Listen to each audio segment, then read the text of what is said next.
Sir, खूप छान वाटलं तुम्हाला भेटून. 10वीची परीक्षा संपल्यावर तुमची पहिलीच भेट. मलाही छान वाटलं बरं का सिद्धी बाळा.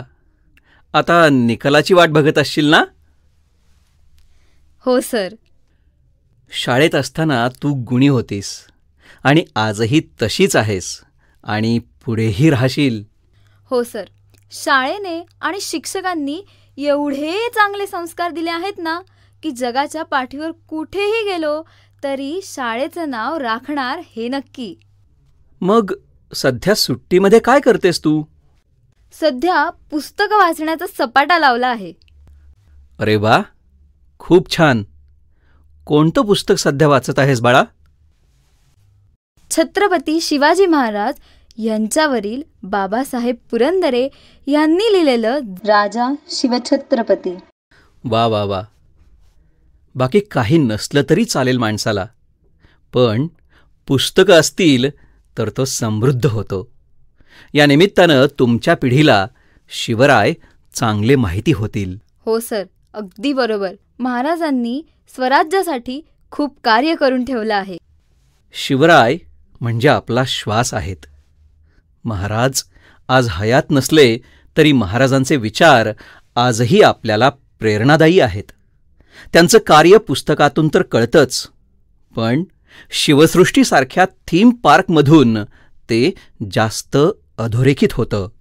शिवरायांवरील पुस्तके, ग्रंथ, गड, किल्ले, चित्रपट, बखरी, नक्कीच ह्या सर्वांमधून आपल्याला प्रेरणा मिळते. आणि सुट्टी लागल्याबरोबर पहिली भेट मी कुठे दिली असेल ना, तर आपल्या पुण्यातल्या आंबेगाव इथल्या शिवसृष्टीला. शिवसृष्टी म्हणजे असं ठिकाण जिथे छत्रपती शिवाजी महाराजांचा काळ तुमच्या डोळ्यांसमोर उभा राहतो.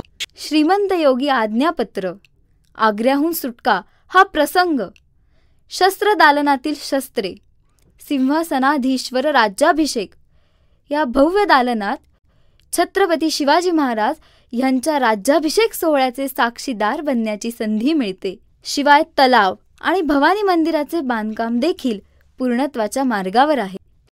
शिवसृष्टीला भेट देऊन आपल्या राजांचं स्वराज्य आणि त्यांचं कर्तृत्व आज प्रत्येक विद्यार्थ्यानं जाणून घेण्याची गरज आहे.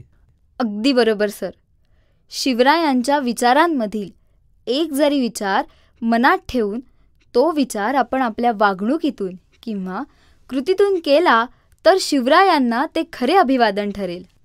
सिद्धी बाळा, ती चारोळी आठवते का ग तुला? कोणती सर? अगं ती नाही का, पावनखिंडीला नमन, असं काहीतरी आहे बघ त्याच्यामध्ये. हा, आठवली सर, आठवली. अनुभवण्या मराठ्यांच्या रक्ताची क्रांती, पावनखिंडीला नमन करण्यासाठी छत्रपती शिवरायांना, स्वराज्याच्या मावळ्यांना अभिवादन करण्यासाठी राखूयात थोडा वेळ पुण्यातल्या शिवसृष्टीसाठी. राखूयात थोडा वेळ पुण्यातल्या शिवसृष्टीसाठी. हो ना, या 4 ओळींप्रमाणे थोडा वेळ का होईना प्रत्येकाने शिवसृष्टीसाठी काढला पाहिजे. हो सर, अजिबात काळजी करू नका.